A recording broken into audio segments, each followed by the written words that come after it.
வாயிலே பூடும் போல என்ன என்னவா ஏய் தமிழ்நாடு வந்தவன் அடி கூடாதே ஏய் நான் அடி கூட எப்ப ஜவுரி போடு வந்தேன் ராஸ்கல் போய்ப்பா வாடா மதடா மதடா பேசுறா டேய் அந்த ஆளியா இருக்கார் பேசுறா டேய் கேளு கூத்துல ராணிக்கிறதுக்கா கூத்துல ராணிக்கிறதா என்ன பண்றது டேய் எந்த காரம் டேய் போய் பண்ண உனக்கா எதுக்குது ஏய் அதெல்லாம் நான் தின்ன மாட்டேன் அதெல்லாம் சாப்பிட மாட்டேன் ஐயா ஏய் இதெல்லாம் சாப்பிட மாட்டேன்டா இப்படி இப்படினாக்கா பூமியானியா சாப்பிடுவேன் ஏய் பன்னிக்கறி ஏய் சாமி சாமி போகுது அந்த தம்பி போனே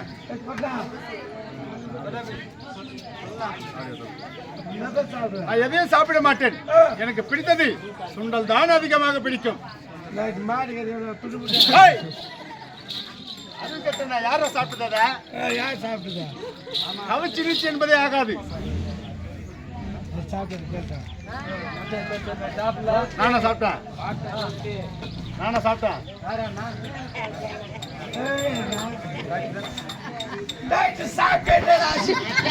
ரசம் சாப்பாடு என்ன சொன்னா தெரியும். தகப்பனார் தாயார் யார் என்று சொன்னால் தெரியுமா? புறப்பட்டு போகலாம்.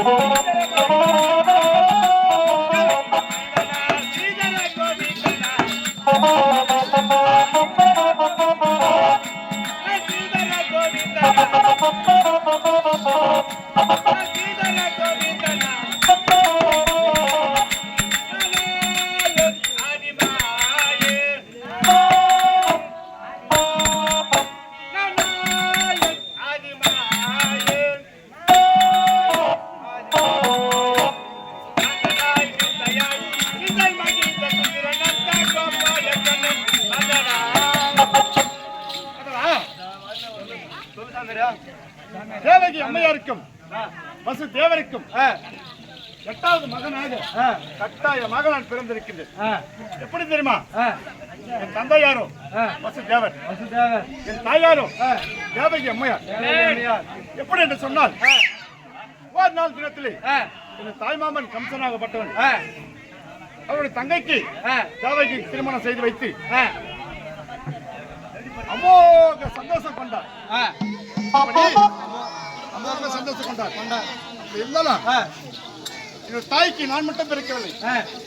எனக்கு முன்பதாக 7 பெண் பிள்ளைகள் பிறந்தார்கள். எத்தனை பேர்? 7 பெண் பிள்ளைகள் பிறந்தார்கள். 7 பெண் பிள்ளைகள் பிறந்த உடனே என்னோட தாய்மாமன் அனுபாவி கம்சகன் 7 பெண் பிள்ளைகளை கொண்டு விட்டான். எதற்காக என்றால், என் தாயாகப்பட்ட தேவகிக்கும் வசுதேவருக்கு திருமணம் செய்து வைத்து என் தாய்மாமன் கம்சகன் என் தாயார் முறையிட்டார். அண்ணா, எங்களுக்கு திருமணம் செய்து நாங்கள் ஆனந்த சந்தோஷத்துடன் இருக்கின்றோம். இருந்தாலும் உங்கள் ரதகமாகப்பட்டதில் நாங்கள் ஏறி நீங்கள் எப்படி ரதத்தில் சவாரி செய்கிறீர்களோ அத்தன்மை போல் எங்களையும் ஊர்வலமாக ரதத்தில் ஏற்றி செல்லுங்கள் என்று உரைத்தார். தங்கைகளா, நான் ஓட்டக்கூடிய ரதமாகப்பட்டதோ அதிவேகமாக புறப்படும். நீங்களோ சின்ன பிள்ளைகள், என்னால் முடியாது என்று உரைத்தார். இருந்தாலும் அண்ணா, அப்பேற்பட்ட தூரம் நீ இருந்தாலும் உனக்கு இருக்கிற துணிச்சல் தான் எனக்கு இருக்கும்.